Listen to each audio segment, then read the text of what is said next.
Welcome to the WITS About Us podcast, where we talk about how having access to somebody smarter than you is a blessing, not a threat.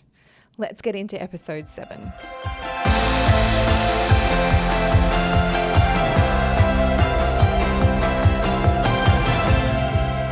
Teah, welcome to the WITS About Us podcast. It's so great to have you here. It's a pleasure to be here. I'd like to get started today with the podcast by asking you about your journey. What inspired you to become a tradeswoman? I've always loved hands-on work, so all throughout high school, all your manual arts trades and all of that, and classes I was always participating in.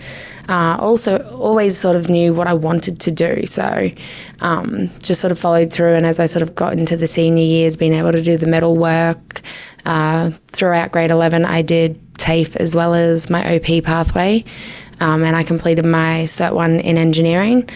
And I had also attended all like the uni open days with the schools and all of that. And that's when I was like, don't want uni. I definitely want to work hands-on. And I just sort of pursued with that. And it's something I always sort of knew I wanted. And I always had the support behind me, encouraging me to do what I wanted. So it was really quite easy to keep on track to that. Amazing. It's great that you knew what you wanted and you had that resolve to stick with it. What did you end up choosing, and what was that process like deciding which trade you wanted to go into? Well, I ended up going into fitting and turning. Sort of late high school, I was like engineering, whether that was boiler making, sheet metal, or fitting and turning. And once I sort of learned more about the trades and the versatility of fitting and turning, I definitely set my sights on that. Like I get sort of all platforms in one. Like I get the welding, I get the machining, as well as, some fabrication of sheet metal work. So the versatility really set me on, that's what I want to do. So interesting hearing you talk, about the versatility of the trade and what it entailed. How did you find out information about what a fitter and turner did to be able to make that decision? Well, throughout sort of my Cert 1, I got the basic knowledge, but sort of just Google research.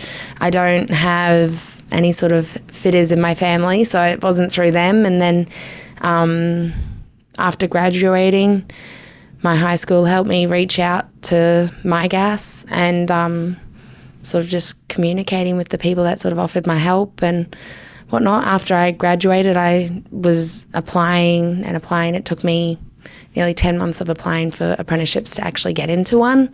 And I worked with Apprenticeships Queensland quite closely at the start, and I had actually done a traineeship in construction at the same time while I was working over the Christmas period while applying for apprenticeships in fitting. So it was definitely just your own research and talking to MIGAS really at the start, because I worked with them for quite a few months before getting set in stone. I love that you did that Cert 1 in engineering. It was obviously instrumental in helping you to get the foundations or the basics in terms of getting that trade career. How was MIGAS helpful in that process for you? They helped me reach out. So where I was living, I went to school quite local to Ipswich, and I was living out towards Gatton, so halfway between Ipswich and Toowoomba. So my options were quite limited straight out of school for travel with, no money and a car and everything being far away. And MIGAS was really helpful in terms of they connected me with the Toowoomba office, and then we weren't having much out that way. And because of my location, worked with between Toowoomba and Ipswich, and then they were like, well, how far are you willing to go? And then they actually connected me with another person in the Brisbane office. So it was just sort of the persistence. They knew how eager I was to get into one, and they just helped me spread further than what I would have spread if I didn't have their assistance. I would have kept quite close to home. So fantastic. So they helped you to broaden your kind of scope in terms of what you were looking for. Yeah, well, my options, like the scope into where I can look for a job, I wouldn't have looked for a job on the north side of Brisbane living halfway to Toowoomba. So if it wasn't for them, I definitely would have missed that possible opportunity and spent possibly weeks or months still looking. Amazing. And what job did you land? Who did you work for? I worked for Arnott's Biscuits on the north side. So they were my host employer. It was quite a travel, about an hour and a half initially, and then I moved out of home quite quickly. But no, they were a great host, and I was very lucky. And I look back now, all the knockbacks that I had, all the times I cried because I was like, why don't they want me? I just want my apprenticeship. I look now and I'm like, I'm glad I got knocked back because I was very fortunate, very, very fortunate to end up working there. I had a great team, and MIGAS, as well as the host employer, supported me all the way through. Incredible. And I've seen a virtual reality experience at Arnott's, and the facility looks amazing. It's really not what I expected. What was it like working there? I would say it initially was mind-blowing because you don't really think about the behind the scenes of your food. Your food's on the shelf, you buy it, you eat it. So initially it was really mind-blowing, and it was quite intense. It had its days where it was a bit of a holy crap. You're sort of in a very fast-paced environment, and at the end of the day, their priority is making products. So you've got to be on the ball. There's a lot to learn, a lot of different machinery, and you're in the maintenance breakdown section. So you're not you don't get a job and can necessarily spend weeks on it to figure it out. Sometimes it's a quick repair. I definitely had good support, and obviously being an apprentice, I was able to take my time and then get better as I went along. But no, it was really mind-blowing, and still at the end of my apprenticeship, you work on machines that you're just like, this is crazy. So it was really a really good opportunity there. In terms of the size of the machines, or what was crazy about working on them?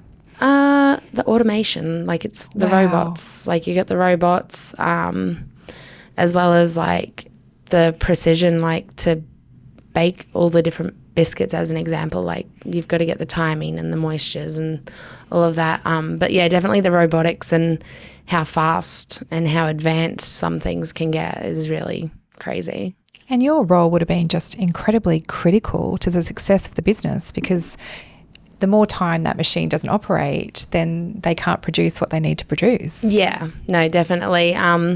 So that's where it's a little bit daunting at the start. But once you sort of know the machine, you're still always going to be learning. Every day's a different day. There's always something new to learn. But as my confidence built on the machines and I got to know them, it was definitely more of a critical, it's up to me to get this running, otherwise we're losing money here. So it was really good. Excellent. Staying focused on the end goal there. This is a podcast about women in trades. Yes. What stereotypes did you face when you entered into the trades, and how did you overcome those challenges? I experienced a lot of subtle blowback, I would say, during my apprentice interview. During the interview stages, I went for quite a few interviews, and there was one that I recall quite fondly where it was well, we don't think you'd be able to do this. And it's physically, first of all, I've not been in the trade to be able to learn. I've not done any sort of manual handling courses. I know there is manual handling procedures in place, and if you're trying to get me to lift something that I'm not meant to lift, that's on the company, that's not on me. So there was definitely it's not because you're a woman, but you sort of know that it's, it is because you're a woman. So a lot of it was the physical aspect, and it did make it hard. It did make it hard. You're sort of trying to get into the man's world. I didn't face too many obstacles for the knowledge side of things. It was a lot of the physical and being able to lift and being able to do things that men can do. But I was given the opportunity, and once I started my apprenticeship, I didn't have any sort of blowback within the people I worked with. I had really good support there and encouragement, and there was definitely days that I doubted myself. Okay. But I had the support to get through that, so it was good. Let's talk about those days when it was perhaps challenging and you did feel doubt. How did you get through that? You sort of learn that you've got to trust yourself. If you don't trust yourself and sort of believe that you can do it, more people are going to doubt you because they see that, well, she doesn't think she can do it. She's not going to do it. Yeah, you've got to believe in yourself and be able to trust that you know what you're doing and realize at the end of the day you're an apprentice. You don't have to know everything. And if you're not sure, ask the question. If you're able to ask the question, people are willing to help. If you don't ask the question, you're going to continue to mess up or just not get to that point that you want to be at. Amazing. You've just pointed out how important it is to believe in yourself, but also to become more confident via acquiring knowledge, by asking your peers and taking that support. Yeah. It's so important. We met just a little while ago, actually a couple of weeks ago, when you were on the panel for the Women in Scholarships Awards. That's a program that's run by MIGAS, and the ceremony was held during National Apprenticeship Week. But you were a Women in Trade Scholarship recipient yourself. Yes. How has that support impacted your career in trades, winning that scholarship? What did it mean to you? It meant a lot. Like, it really sort of boosts your confidence in yourself. Like, other people, the process to be nominated and selected for other people to judge and actually put forward their opinion of you and your work really shows that other people are seeing how far you've come. And it does make those days that where you do struggle worth it, because you have a bad day but someone else is seeing that, okay, today's just a bad day, but you're still improving, you're still growing. And to win that Women in Trade scholarship, yeah, it meant a lot. And looking back at it now and being able to be part of the panel, like I won the scholarship twice within the 4 years, and I've been on the panel twice now. And I look at it and I hear stories of other apprentices, and I think it's an honour to be part of the Women in Trades scholarship like nominations, and not just, top apprentice. And I hear that some women are like, oh, well, I just want to be the top apprentice. But I had this conversation with the other panelists, and I was saying that being a woman in the male-dominated trades, you're always going to be outnumbered by men. That's statistics. You're going to be outnumbered by men, but to be able to be up against women that struggle with the same struggles you're struggling with, it makes it so much more special.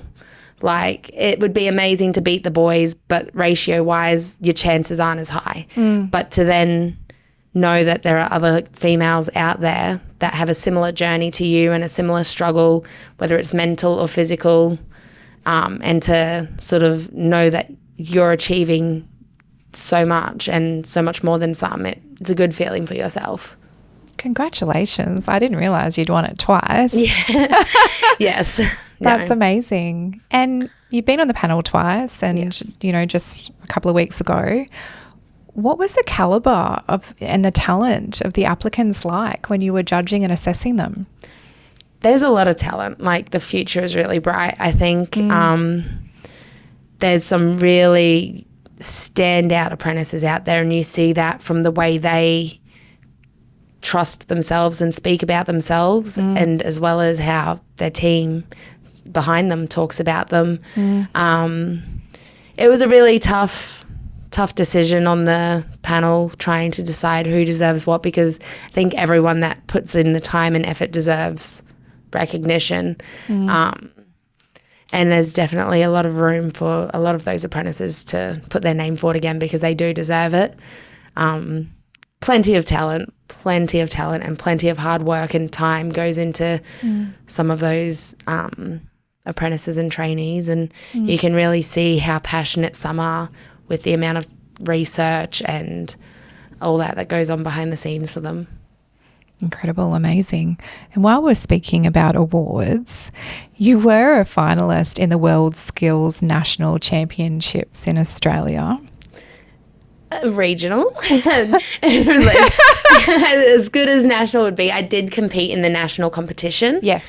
So I actually competed in the WorldSkills regional fitting competition, and I won gold in that, which then put me on to the national competition. Yes. Which I unfortunately didn't place, but it was still such an opportunity and such a journey. I was spending 1 day a week from work at TAFE to be mentored and trained and sort of build my confidence up in sort of the skills that I don't use every day, because being maintenance, there's a lot of skills that I use on the day and there's a lot that I use every few months. So that mentoring was really good in bringing up those skills and sort of preparing mentally. Unfortunately, COVID did sort of throw a spanner in the works there, and we were meant to travel to Perth and be in the big environment, but we all had to stay in states and sort of put a dampener on it. But I'll forever be grateful for that opportunity. It was a really good opportunity, and I'd love to, see people achieve that and do more. And hopefully I get to go and watch future competitions and actually see what the competition's like out there now that COVID's disappeared a bit. So, no, it was really awesome. Such a testament to the skills that you've developed, and really interesting to chat to you because you're letting us know about these opportunities that exist outside of your trade. So it's not just learning on the job, but there's mentorship and other opportunities that you can get outside. Yeah. What else have you done, throughout your apprenticeship that was supportive or helpful and helped you to get through? Throughout my apprenticeship, it was just the WorldSkills, and to get into that, one of my TAFE teachers actually caught me when I was on a different class one day and caught me in the hallway and was like, yeah, do this, like sign up to do this. And 2 days later, I'm in competition. So there is a lot of opportunities though. And I mean, your best option is to talk to those who you're with, your other apprentices that are obviously in different industries that might know something that you don't know, talking to the teachers and seeing what opportunities there are to participate in events and certain days just to get yourself out there. But my apprenticeship has led to multiple opportunities to grow since then. And that's been a blessing. It's really interesting hearing your journey. So you were getting towards the end of your apprenticeship and you completed, and I know that. Congratulations. What happened at the end of your apprenticeship? Where did you go? At the end of my apprenticeship, I hung around with Arnott's Biscuits, my host employer, for a few months. And then for the opportunity to grow, I had gotten another job and I've moved on to Primo as a maintenance fitter. So I've stuck into the food industry, but I've gone from dry, nice smelling biscuits to meat, which has been a bit of a mental challenge. It was a really, really big challenge at the start. Plenty of tears, plenty of days where I just didn't know what to do. But that was the big change from having the support group for 4.5 years to new people, new environment. But I definitely persevered through that. And I think everyone has their days at work. So it's definitely gotten easier. And the more I've learned and the more confident and the more people I know, it's really helped. But it was a really big challenge, but I still enjoy my trade every day. Like I love being in maintenance. I love working with food, like within the food industry. And I hope to continue that. And I'm definitely a lot better than what I was at the start. So it's very daunting going from apprentice to tradesperson, and especially the change of workplace. But no, so I've been there just over 2 years now, and yeah. Well done on persevering through that challenge. It's a massive change process, not only going from being an apprenticeship, but starting in a new job. Yeah. Well done. What are the differences though for our audience today between being an apprentice and then being a fully fledged, you're the expert, you're the specialist? How is it different? The pressure sort of feels different, and you sort of put the pressure on yourself as well as, the work, because you get put on the spot, you get put on a breakdown. As an example, in my environment, you get put on a breakdown and they're like, well, you should know what you're doing. And your mind just goes down and it goes, nope, I know nothing. So it's a lot of pressure from yourself. And I found going into a new workplace where people didn't understand me and I didn't know how to communicate with the team yet, I struggled with that. But it definitely came down to take a breather, ask the question. You are in a new workplace. although you are now fully qualified and there's things you should know, when you do change, every day is a day for learning. Even in the same job, every day is a day for learning, and that's what people just have to realise, and you're better off asking than not knowing. Even if you do realise you do know the answer and you just needed that reiteration, it's always better to double check than guess and get something wrong, and all of a sudden you've got your teammates looking at you like, well, what did you do that for? You should know what you're doing. So thanks so much for being honest about your struggles. Everyone struggles at different points in their career, particularly when they're learning something new.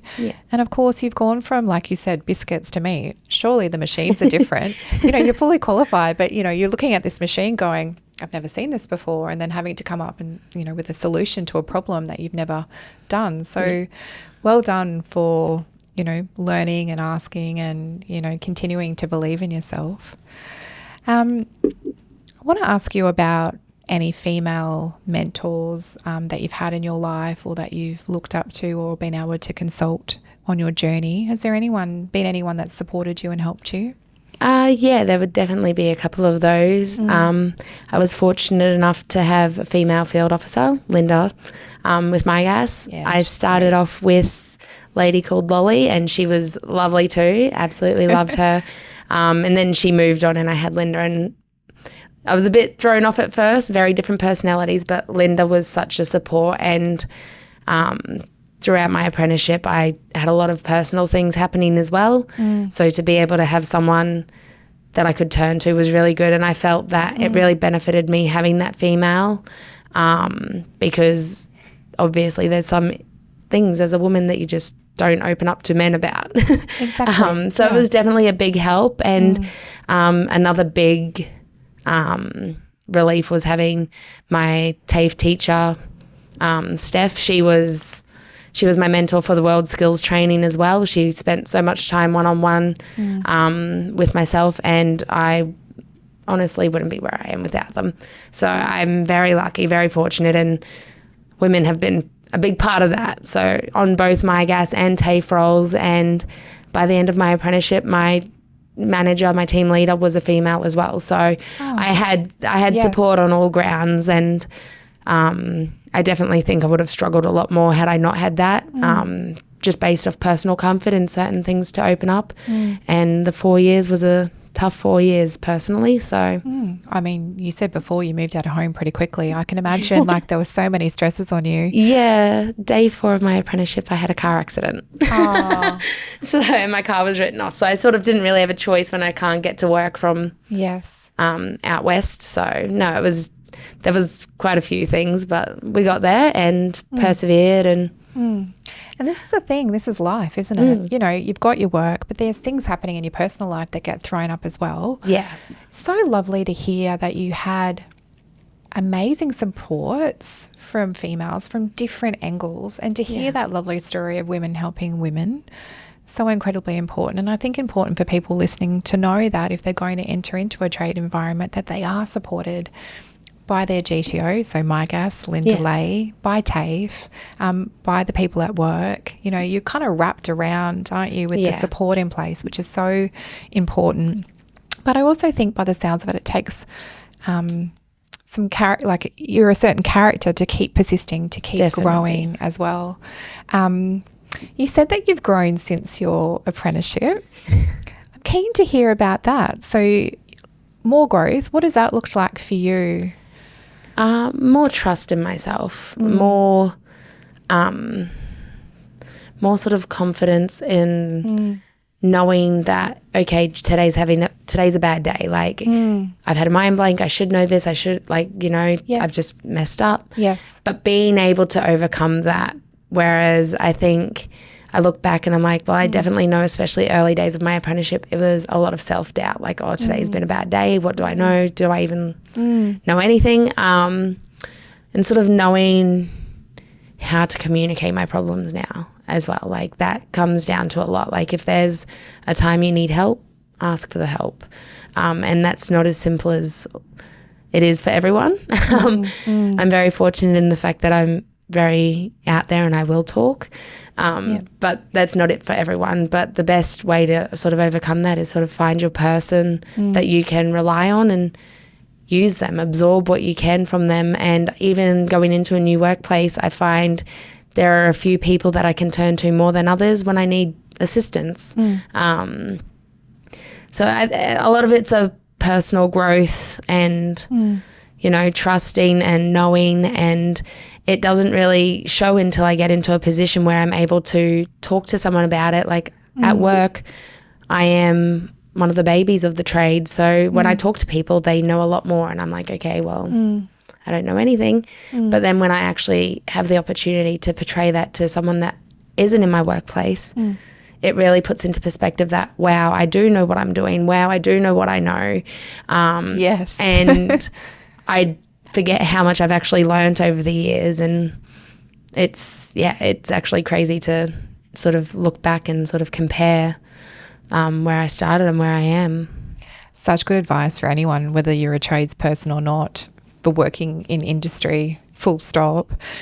Thank you for pointing out too that we're on a journey of learning technical skills, so the skills to be a fitter and turner, but we're also on a journey of growth in relation to our personal skills or our human-centered skills. And it sounds like you've done both work in both areas, and both are equally as important. And it's great to hear that you kind of know how to communicate and you're happy with your communication in the workplace, which is so critical. You've talked about how you've overcome those really challenging days where, you know, you've had a mind blank. What about the good days? Tell me about a day where it's all coming together and it's all working. What does that look like? A good day, it really sort of makes you feel better about yourself. Like when you have a good day, things are running smoothly, you're able to get the job done. It sort of just puts into perspective as, you know, the bad days aren't everything. Like, it sort of gives you the encouragement and the motivation to keep going because you're seeing a difference. And being in maintenance, when you work on something and it's giving you grief and you overcome that, you get to a point and you're like, you know what, I finally fixed that. And you are the reason now that is performing well, or you are the reason that that change has been made. And, you know, generally it's a good change. So it's definitely, it makes you feel better about yourself in the way that, you know what, you know you can do this and tomorrow you can do it again, and you just go with the punches. Yes, and to reflect on the value that you're adding and the contribution you're making, and being able to observe that and see that. And I suspect in a trades environment, you know, when you fix that machine or you do that, it's so obvious. Wow, I've made a huge difference here. Yeah. You know, it's really tangible, which is lovely to see, and it's nice to hear that it has a great impact on you. We talked about before you being part of, you know, being a scholarship recipient and also participating in WorldSkills. Now you're on the other side of it, aren't you, Teah? You are contributing back to the sector as a 2024 youth employment on the Youth Employment Advisory Group. Did I get that right? Yes. Yeah. Tell me a little bit about that. How'd that come about? To that group, I'll be actively contributing to like the development of policies and programs that hold significance for young individuals in collaboration with the government. We're working, what we will be doing is sort of seeing what the government's roles are within youth employment and contribute to things we'd like to see the government do for them. So having this opportunity will actually help me give back and hopefully see more youth go through apprenticeships and go through trades. And specifically a big focus for me is obviously the women in trades, because there is a lot of doubt that comes down to women, and you know, we can do it. We need to overall, you know, believe in ourselves. Like a lot of women doubt themselves and, you know, sit there and don't actually take the opportunity. So hopefully being part of this, I'm going to not only hopefully see some sort of outcome as to the policies and programs that we have in place, but hopefully learn ways that I can also contribute in my everyday life that, you know, learn ways and avenues that I can sort of pass on what I know and pass on my experiences and help others get into it. So yeah, and so far we have only done a few online meetings and sort of introductions and getting to know the teams we're going to be looking at and working with. But in about 3 weeks we get flown to Canberra to actually meet in person and have some discussions and see what comes from that. So that's going to be an awesome opportunity, and hopefully we see some good outcomes from it. And if not, I'm going to learn a lot along the way. So that's, for me, a big thing.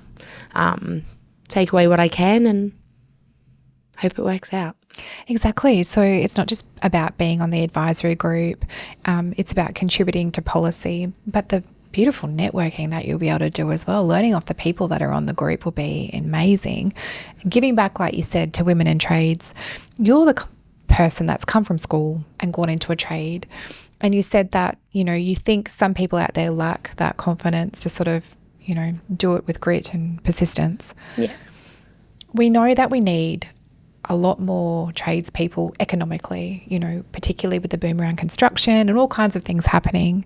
How can we encourage more students at school, particularly young females, to go into apprenticeships? Because if we can just increase the number of females, that we're halfway there to the solution, aren't we? Yeah, definitely. Increasing and encouraging females to get into the trades, like that will help solve the, trade skill shortage. But as well as that, I think women need to realise that a lot of trades are more than just being able to lift heavy things. And typically speaking, a lot of females are a lot more academic in the way they learn compared to males. Okay.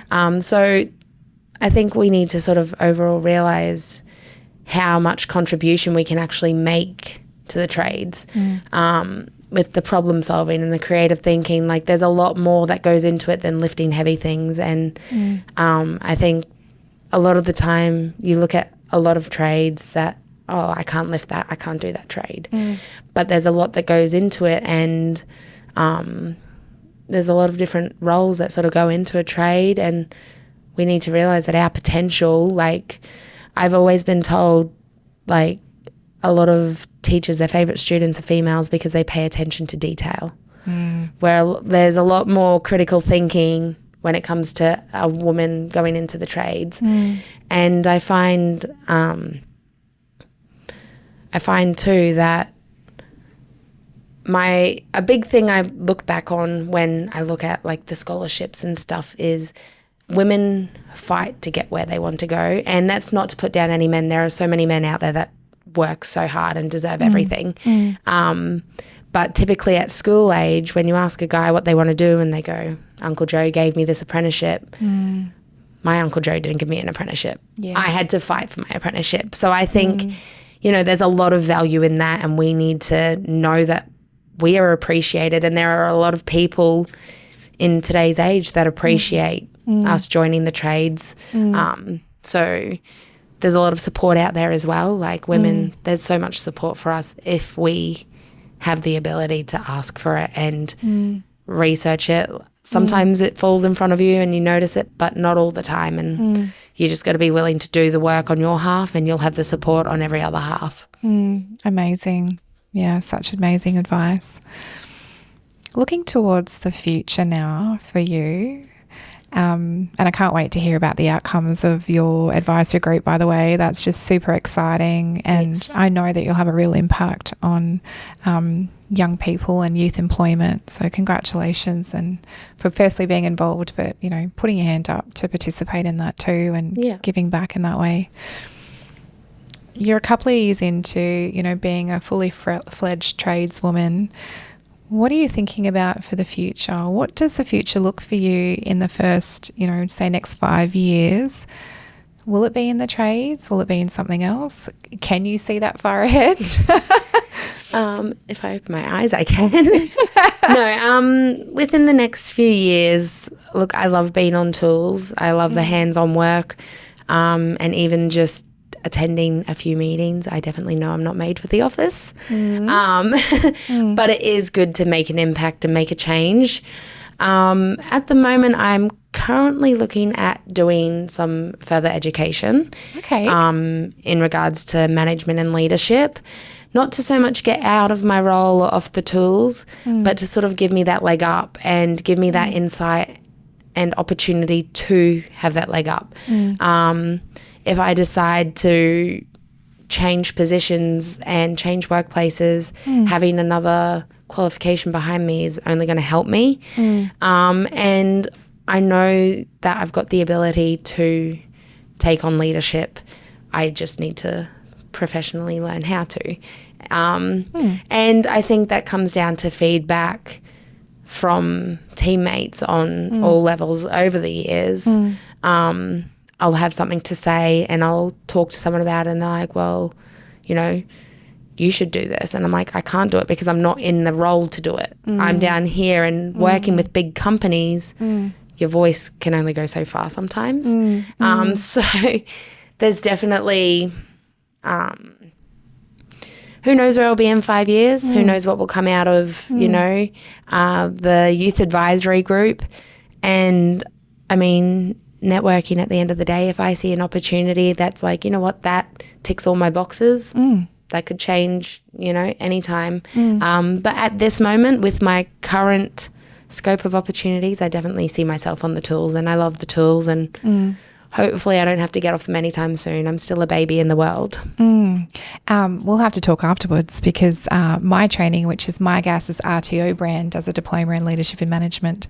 Yes. But I really like your thinking, you know, from a career perspective, you are considering what the future might look like and you're preparing for that by giving yourself more skills and experience to be ready for whatever comes next, which is great from a career perspective. So well done for thinking ahead. Definitely. Like that. I have a question about your experience now having been in the industry as a female.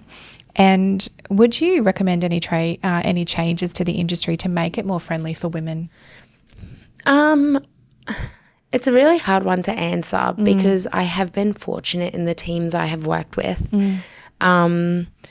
Recently I've been talking with a few other people and hearing different stories from other females going through apprenticeships. Okay. And I think that there really needs to be seriousness taken in some environments where, you know, when you are the only female in the workshop, which I am and I was throughout my apprenticeship. Yes.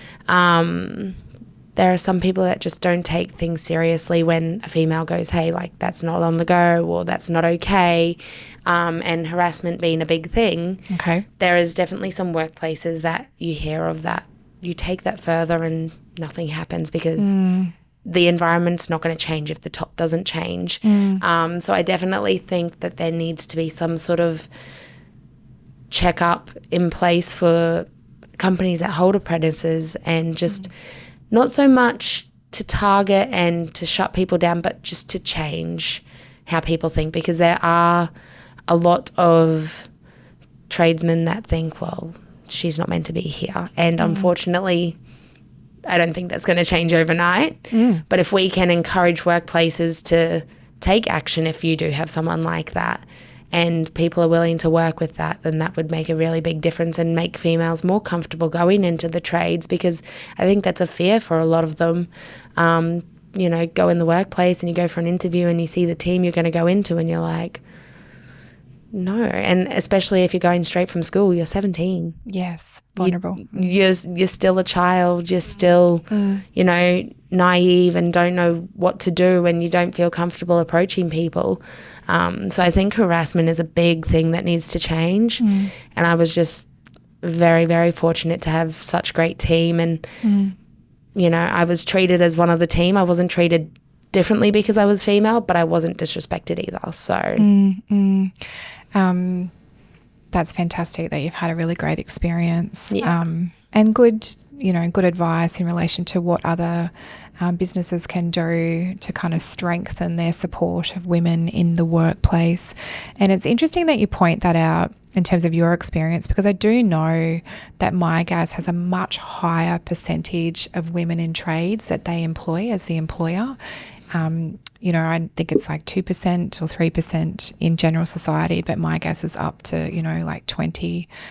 So it's a lot higher. So that might be a reason for the good experience. And I suppose a plug for people to come to MIGAS women if they're looking for an apprenticeship as a way of getting into the industry. Definitely so. And I think there's a reflection on MIGAS there with like how you operate with the field officers actually coming out and getting to know you. Like Linda got to know me on a whole nother personal level. So even if she came out and I didn't open up, you can sort of read people that you're working alongside with, and if, well, the past 5 times I saw them, this is how they acted, and all of a sudden that's changed. You know, MIGAS builds that relationship with their apprentices and trainees to actually be able to notice that and ask the question and make that first move, because not everyone's going to say something. And whether that's harassment or just being treated poorly because of, you know, oh, you messed this up and whatnot. So it ranges from all sorts of levels, and it definitely is a reflection as to the people you work with. Such a success story. And, you know, sometimes problems can centre around mental health, for example. And I know that every single field officer in MIGAS is accredited in mental health first aid training, which is such a commitment by the organisation to make sure that those field officers have the skills and know how to broach the subject with an apprentice or a trainee who might be struggling in the workplace. And I love what you said, you know, about that relationship building and having that support person who will know if you're not yourself that day or something's amiss, and be able to ask those questions. It's so critical and important, especially when a lot of apprentices who start and trainees are young and they're just navigating that workplace for the first time. Yeah. And so many challenges inherent in doing that. So no, definitely. Like there's a lot that comes into it, and to have a full team of people be trained to sort of respond to that is amazing to work with. So just a couple of questions left here as we get to the end of our podcast today. What advice would you give to young women interested in trades but hesitant due to societal stereotypes or lack of information? In terms of stereotypes, you know you better than anyone knows you, so don't listen to them. I mean, take it as, you know, obviously there is a standard, but at the end of the day, if you believe in yourself, you're going to prove them wrong regardless of what they think. Whether they think worse or better, you're going to, you know, show them what you can do, and just be willing to learn and know how to take criticism with certain aspects of it, because what you can learn, there's always more than one way to skin a cat, they say. And you know, there's some things you may go, you know what, I know how I can do this, but someone might be like, well, there's this. But when it comes to stereotypes, you know you. That guy on the internet doesn't know you. In terms of lack of information, be willing to research. If you're passionate about it, be willing to research. And there's always someone out there that knows someone that knows someone that knows something. So you may not have direct contact. Like I didn't have direct contact with a fitter. I don't have fitters in my family. But I always had the encouragement and the people that knew someone that I could reach out to. And, you know, it comes down to this networking thing, and you need to, unfortunately, to struggle for shy people, but you need to come out of your shell to be able to learn. If you don't ask, you won't know. So do the research, ask the question, and even if someone's not in the trade you want to look at, they will still have life experience. And like one of the quotes that got mentioned earlier, recently in my life was, having access to people smarter than you is not a threat, it's a blessing. Oh, yeah. So definitely take that on board and use that to your ability. And, you know, you can't really end up worse if you get good advice. Oh, that's good too. I really like that. So many good gems in there, particularly because your podcast today has definitely centered on learning, asking, but you also mentioned feedback, being willing to listen to and take on board feedback. How critical has that been in your career? It's been very critical in terms of, I think it plays a part in building those relationships, being a female in the male-dominated trade. If you don't know how to take feedback, you're going to get a lot more sort of reactive men that are going to be like, well, they don't want to listen, they don't want to learn, they don't want to work with you, and therefore you're only encouraging that bad stereotype. Right. But I think too, taking that feedback only helps you sort of grow and learn, whether it's right or wrong. You're either going to learn from your mistakes or you're going to improve from your successes. And a big thing I was taught early days was be a sponge, absorb what you can. It doesn't mean you have to do it that way. It doesn't mean you have to change how you're doing it if there's success to it. But if there's a way that you can do it safer or better, or it be a circumstantial thing where, okay, well, in this circumstance you can do it this way, but when it comes to breakdowns, if you can do it safely and quickly this way, then absorb that, take that feedback, take that as an opportunity to grow. If you don't take that, you're not really going to get anywhere further than what you are. Absolutely. And I also love before how you were talking about, for a school student or someone who's interested in getting into the trade career, taking ownership over the research part. That's part of your own career development, and reaching out to, you didn't have anyone in your family, but, what's beyond that, and who can you kind of access to learn more about particular different trades. You can use Google, or, there's lots of different courses out there, I'm sure, that you could get your hands on to learn about, the differences and to get more information. So thank you for that. Definitely so. When it comes down to where I had my support of the school and MIGAS, if I ask a question, there are people that are willing to ask the question for you. So I may ask you a question today and you're like, yes, I can't answer that. Yes. But you might email me tomorrow and be like, so I spoke to such and such and they know this. And that's where it comes down. If you don't ask, you don't know. If you don't know the answer, ask someone else, go somewhere else for the research. But if you ask the question, they might just be able to be like, hold up, I've heard that or I've seen that. Let me find it and show you. Great. And lastly, in honour of International Women's Day, what message would you send to young women thinking about a trade career?